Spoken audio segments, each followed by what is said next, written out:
আসসালামু আলাইকুম সুপ্রিয় শিক্ষার্থী, আজকে রসায়ন ক্লাস নবম শ্রেণীর রসায়ন ক্লাসে সবাইকে স্বাগত। তোমরা সবাই নিশ্চয় বাসায় আছো। সবাই করোনা সম্পর্কিত সকল সতর্কতা মেনে চলবে এবং সবাই সুস্থ থাকবে, সুন্দর থাকবে, এটাই আশা করছি। আজ আমি তোমাদের সঙ্গে আছি ফাহমিদা জেরিন সীমা, রসায়ন শিক্ষক। আমাদের আজকের আলোচনায় যাওয়ার আগে আমরা কিছু ছবি দেখি। ছবিতে আমরা কি দেখতে পাচ্ছি? এখানে কিছু রাসায়নিক পদার্থ এবং কিছু পরিমাপক যন্ত্র বা উপাদান রাখা আছে। তাহলে আমরা এই ছবি থেকে কি জানতে পারছি বা কি বুঝতে পারছি? আমাদের আজকের আলোচনার বিষয় হতে পারে মোলের ধারণা বা রাসায়নিক গণনা। মোলের ধারণা ও রাসায়নিক গণনা। আমরা এই পাঠ থেকে আজকে যেটা জানবো সেটা একটু দেখে নিই। আমরা আজকে যেটা জানবো তা হলো শতকরা সংযুক্তি ব্যবহার করে আণবিক সংকেত নির্ণয় করতে পারবো। মৌল ও যৌগ সমূহের প্রতীক সংকেত যোজনী ব্যবহার করে রাসায়নিক সমীকরণ লিখতে ও সমতা বিধান করতে পারবো। রাসায়নিক সমীকরণের মাত্রিক তাৎপর্য থেকে বিক্রিয় ও উৎপাদের ভর ভিত্তিক গাণিতিক সমস্যার সমাধান করতে পারবো। আমাদের আজকের আলোচনার বিষয়গুলো এবার একটু দেখে নিই। আমাদের আজকের আলোচনার বিষয় হলো শতকরা সংযুতি থেকে আণবিক সংকেত নির্ণয়। আণবিক সংকেত থেকে স্থূল সংকেত নির্ণয়। রাসায়নিক বিক্রিয়া ও রাসায়নিক সমীকরণ, স্টয়কিওমেট্রি, লিমিটিং বিক্রিয়ক, উৎপাদের শতকরা পরিমাণ। এবার আমরা বিস্তারিত আলোচনায় চলে যাই। শতকরা সংযুতি থেকে আণবিক সংকেত নির্ণয়। গতদিন ক্লাসে আমরা শতকরা সংযুতি থেকে স্থূল সংকেত নির্ণয় পর্যন্ত করেছিলাম। শতকরা সংযুতি থেকে স্থূল সংকেত কিভাবে নির্ণয় করতে হয় সেটা আমরা গত ক্লাসে শিখেছি। এবার শতকরা সংযুতি থেকে আণবিক সংকেত কিভাবে নির্ণয় করতে হয় এবার সেটা শিখব। প্রথমে আমার আণবিক সংকেত বের করার জন্য শতকরা সংযুতি থেকে আমার স্থূল সংকেত বের করতে হবে। শতকরা সংযুতি থেকে প্রথমে স্থূল সংকেত বের করতে হবে, যেটা আমরা গত ক্লাসে শিখেছি। এরপরে স্থূল সংকেতের ভর যদি আণবিক সংকেতের ভরের সমান হয় তাহলে ওই স্থূল সংকেতকেই ওটা আণবিক সংকেত বলা হবে। যদি আণবিক সংকেতের ভর স্থূল সংকেতের চাইতে ভিন্ন হয় তাহলে সেটা স্থূল সংকেতের চাইতে আণবিক সংকেতের ভর কত গুণ, এবার সেটা বের করতে হবে। আমরা এখানে একটি সূত্র দেখতে পাচ্ছি। এখানে স্থূল সংকেতের চাইতে আণবিক সংকেত এর গুণ বেশি। স্থূল সংকেতের চাইতে আণবিক ভরটা আমার এর গুণ বেশি। এখানে একটি উদাহরণ দেওয়া আছে। এই উদাহরণ থেকে আমরা বুঝতে পারবো যে কিভাবে বের করতে হয়। স্থূল সংকেত এখানে দেওয়া আছে CH এবং আণবিক সংকেত যেটা সেটা আমাদের বের করতে হবে। এক্ষেত্রে আমি বলে রাখি, যখন আমাদের আণবিক সংকেতটা বের করতে বলবে তখন কিন্তু আমাদের অবশ্যই আণবিক ভরটা কোশ্চেনে দেওয়া থাকবে। অবশ্যই আণবিক ভরটা আমার দেওয়া থাকবে, না হলে আমি এটা কখনোই বের করতে পারবো না। যখন স্থূল সংকেতটা আমার দেওয়া থাকবে এই স্থূল সংকেতের ভরটা আমাকে বের করতে হবে। স্থূল সংকেত এখানে দেখছি CH এবং এর ভরটা হবে কত? 12 যোগ 1, কারণ কার্বন হলো 12 এবং হাইড্রোজেন হলো 1 এবং এর ভর কত হবে? 13। এখান থেকে আমি বলতে পারি CH গুণ N এটা হবে আমার আণবিক সংকেতের ভর।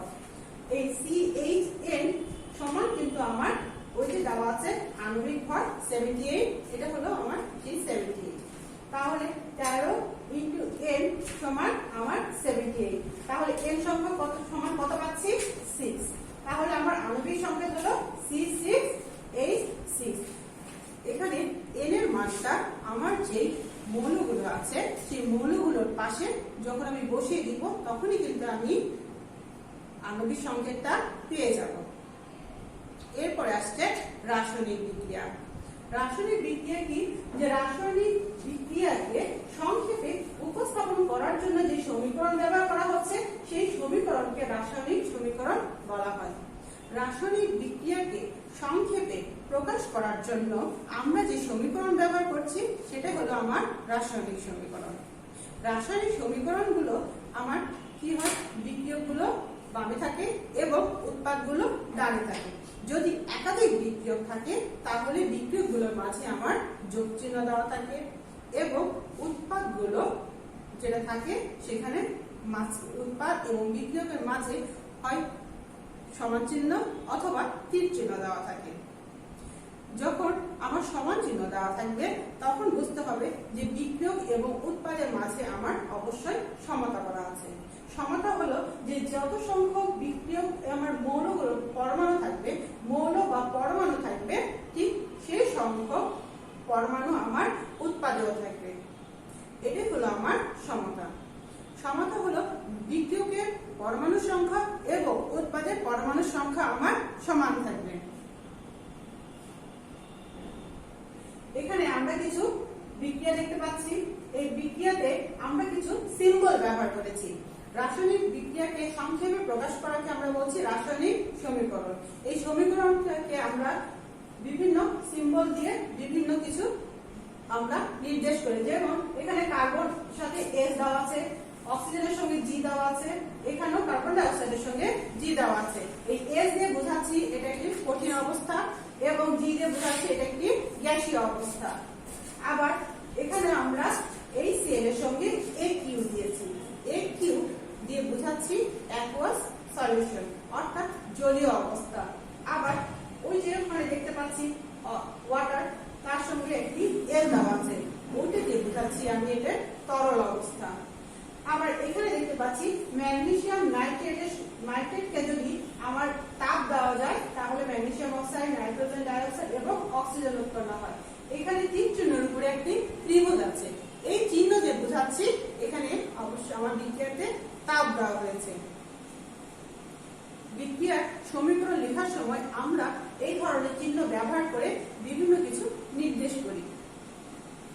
এরপর আসছে স্টয়কিওমেট্রি। রসায়নের যে জায়গায় যে শাখায় বিক্রিয়কের পরিমাণ থেকে উৎপাদের পরিমাণ এবং উৎপাদের পরিমাণ থেকে বিক্রিয়কের পরিমাণ নির্ধারণ করা হয় তাকে বলা হচ্ছে স্টয়কিওমেট্রি।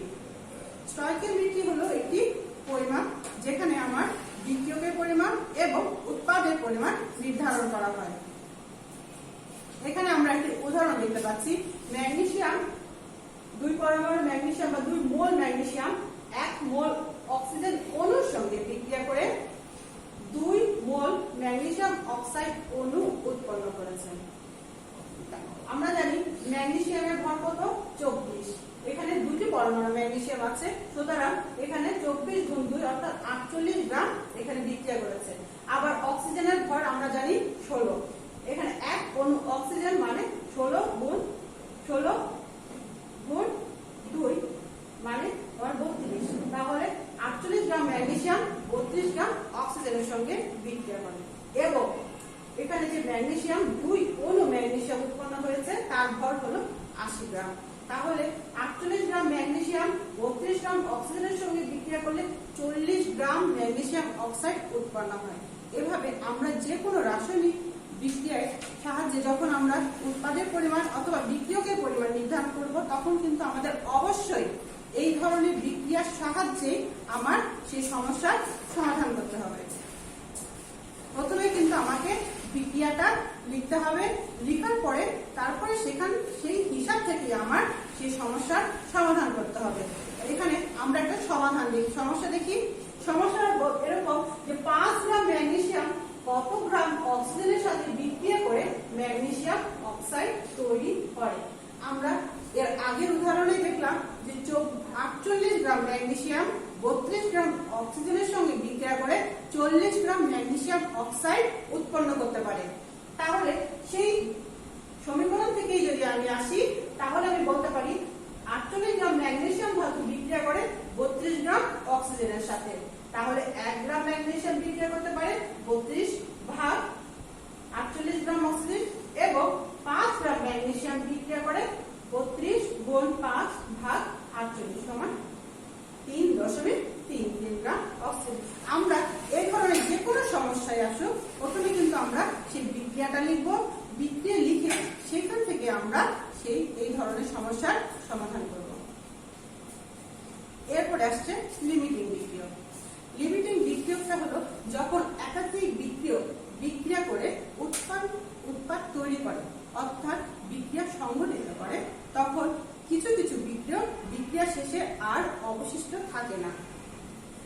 যখন কোনো বিক্রিয়ক বিক্রিয়া শেষে আর অবশিষ্ট থাকছে না, সেই ধরনের বিক্রিয়ককে আমরা বলছি লিমিটিং বিক্রিয়ক। এখানে আমরা দেখতে পাচ্ছি ম্যাগনেসিয়াম গুলো গোলাপি রঙের এবং অক্সিজেন গুলো আকাশী রঙের দেওয়া আছে। ম্যাগনেসিয়াম গুলো অক্সিজেনের সঙ্গে বিক্রিয়া করবে, বিক্রিয়া করে আমরা জানি ম্যাগনেসিয়াম অক্সাইড উৎপন্ন করে। বিক্রিয়া শেষে আমরা দেখতে পাচ্ছি এখানে ম্যাগনেসিয়াম অক্সাইড উৎপন্ন হয়েছে, কিন্তু কিছু অক্সিজেন আমার অবশিষ্ট আছে, কিন্তু কোনো ম্যাগনেসিয়াম কিন্তু আমার অবশিষ্ট নাই। এই যে ম্যাগনেসিয়ামটা আমার অবশিষ্ট থাকছে না, যে বিক্রিয়কটা আমার অবশিষ্ট থাকছে না, সেই বিক্রিয়ককে আমরা বলছি লিমিটিং বিক্রিয়ক। এখানে একটা সমস্যা দেওয়া আছে, 5 গ্রাম হাইড্রোজেন গ্যাসের মধ্যে 75 গ্রাম ক্লোরিন গ্যাস মিশ্রিত করা হলো। কোন বিক্রিয়কটি লিমিটিং বিক্রিয়ক? আমরা জানি 2 গ্রাম হাইড্রোজেন 71 গ্রাম ক্লোরিনের সঙ্গে বিক্রিয়া করে 73 গ্রাম হাইড্রোজেন ক্লোরাইড তৈরি করে। প্রথমে আমার এই বিক্রিয়াটা নিজেকে লিখে নিতে হবে, তারপরে আমি সমস্যার সমাধানে যাব। যখন আমি দেখছি যে এখানে 2 গ্রাম হাইড্রোজেন 71 গ্রাম ক্লোরিনের সঙ্গে বিক্রিয়া করে 73 গ্রাম হাইড্রোজেন ক্লোরাইড উৎপন্ন করে, এখান থেকে আমি আসি যে 5 গ্রাম হাইড্রোজেন তাহলে কত গ্রাম ক্লোরিনের সঙ্গে বিক্রিয়া করবে, অর্থাৎ 71 ভাগ 2 গুণ 5, এত গ্রাম ক্লোরিনের সঙ্গে সে বিক্রিয়া করবে, অর্থাৎ 177.5 এই এত গ্রাম ক্লোরিনের সঙ্গে বিক্রিয়া করবে। আমরা যেই রাসায়নিক পদার্থগুলো বিক্রিয়ায় অংশগ্রহণ করে বা বিক্রিয়া করে, সেগুলো কিন্তু আমাদের 100% পিওর থাকে না। এই 100% পিওর থাকে না, কিন্তু যে পদার্থগুলো অধিক পরিমাণ বিশুদ্ধ, এই ধরনের পদার্থকে আমরা বলছি অ্যানালার গ্রেড পদার্থ। রাসায়নিক বিক্রিয়ায় ব্যবহৃত যে বিক্রিয়ক সবচেয়ে বেশি বিশুদ্ধ তাকে বলা হচ্ছে অ্যানালার বা অ্যানালার গ্রেড পদার্থ। সাধারণত 99% পদার্থগুলো হলো বিশুদ্ধ পদার্থকে আমরা বলি অ্যানালার পদার্থ। অবিশুদ্ধ পদার্থকে বিশুদ্ধ করার জন্য কতগুলো পদ্ধতি ব্যবহার করা হয়, তার মধ্যে আছে কেলাসন, পাতন, আংশিক পাতন এবং ক্রোমাটোগ্রাফি। কিছু কিছু পদার্থকে বিশুদ্ধ করতে একাধিক পদ্ধতিও ব্যবহার করা হয়। উৎপাদের শতকরা পরিমাণ এই কথা দিয়ে বোঝাচ্ছে যে আমরা যে পদার্থগুলো ব্যবহার করছি এবং সেগুলো কিন্তু আমাদের 100% পিওর না, কিন্তু যদি আমরা যে হিসাবটা করি সেটা কিন্তু আমরা 100% পিওর হিসেবে আমরা হিসাব করে থাকি। এই 100% পিওর পদার্থকে আমরা কি যেটা হিসাব করে পাই, এবং আমরা প্রকৃতপক্ষে যে পদার্থটা আমরা পাচ্ছি সেখান থেকে আমরা উৎপাদের শতকরা পরিমাণ নির্ণয় করতে পারবো। উৎপাদের শতকরা পরিমাণ হলো বিক্রিয়া হওয়ার পরে প্রাপ্ত প্রকৃত পদার্থের পরিমাণ গুণ 100 ভাগ রাসায়নিক বিক্রিয়ায় সমীকরণ থেকে হিসাবকৃত উৎপাদের পরিমাণ। অর্থাৎ আমরা এই যে সমীকরণগুলো থেকে যে হিসাব করে পাই সেটাই হলো এই হিসাবকৃত উৎপাদের পরিমাণ, কিন্তু বাস্তবে আমরা যে উৎপাদটা পাই সেটা হলো প্রকৃত উৎপাদের পরিমাণ। এখান থেকে আমরা এই উৎপাদের শতকরা পরিমাণটা নির্ণয় করতে পারবো। এটাই ছিল আমাদের আজকের আলোচনা, এবং এই আলোচনার উপর থেকে কতগুলো প্রশ্ন আছে, আমার মনে হয় এই প্রশ্নগুলো আমরা উত্তর করতে পারবো। দেখি, অ্যানালার কি? সবচেয়ে বিশুদ্ধ পদার্থকে বলা হচ্ছে অ্যানালার। সাধারণত 99% বিশুদ্ধ পদার্থকে অ্যানালার গ্রেড পদার্থ বলা হয়। লিমিটিং বিক্রিয়ক কি? একাধিক বিক্রিয়ক বিক্রিয়া করার পরে যে বিক্রিয়ক আর বিক্রিয়া শেষে অবশিষ্ট থাকে না, সেটাই হচ্ছে আমার লিমিটিং বিক্রিয়ক। রাসায়নিক সমীকরণ কি?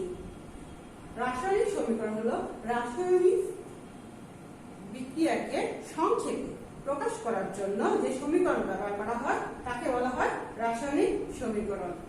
বিক্রিয়ক ও উৎপাদের জলীয় অবস্থা বোঝাতে কি লেখা হয়? বিক্রিয়ক ও উৎপাদের জলীয় অবস্থা বোঝাতে AQ বা অ্যাকুয়াস সলিউশন এই কথাটা লেখা হয়। ম্যাগনেসিয়াম অক্সাইড এর আণবিক ভর কত? আমরা জানি ম্যাগনেসিয়ামের ভর হলো 24, অক্সিজেনের ভর হলো 16, অর্থাৎ ম্যাগনেসিয়াম অক্সাইডের আণবিক ভর হলো আমার 24 যোগ 16 মানে 40। সামনের দিন তোমাদের এই অধ্যায়ের উপরে কার এক্সাম থাকবে। আমার ধারণা তোমরা এটা খুব ভালোভাবে নিতে পারবে। সবাইকে ধন্যবাদ, সবাই ভালো থাকবে।